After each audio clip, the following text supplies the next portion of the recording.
తిరుపతి జిల్లా చంద్రగిరి నియోజకవర్గం పాకాల మండలంలో నీటి సమస్యపైన ఎమ్మెల్యే పులివర్తి నాని సమీక్ష నిర్వహించారు. ఇక నీటి సమస్యకు గల కారణాలను అడిగి తెలుసుకున్నారు. గ్రామాల వారీగా నీరు ఎంత అవసరం ఉంటుందో అంచనా వేసి ట్యాంకర్ల ద్వారా నీటిని సరఫరా చేయాలని అధికారులను ఆదేశించారు. ఇక గత ప్రభుత్వ పాలనా వైఫల్యాలను వదిలేసి దీర్ఘకాలిక సమస్యల పరిష్కారానికి కృషి చేయాలని అధికారులకు పులివర్తి నాని సూచించారు.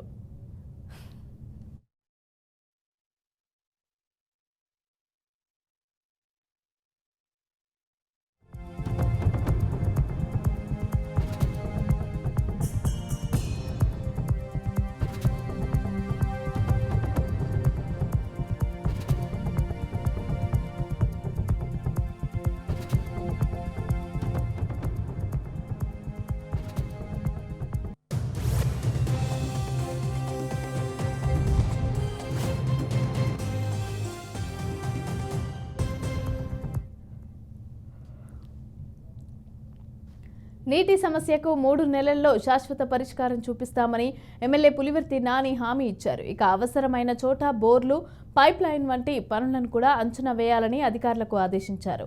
వర్షాకాలం నేపథ్యంలో విషజ్వరాలు వ్యాపించకుండా తగిన చర్యలు తీసుకోవాలని అన్నారు. ఇక వ్యర్థాలను శుభ్రపరిచి బ్లీచింగ్ చల్లటం, స్టోరేజ్ ట్యాంక్ క్లీనింగ్, కాలువలు శుభ్రపరచటం, దోమల నివారణకు చర్యలు తీసుకోవాలని కోరారు.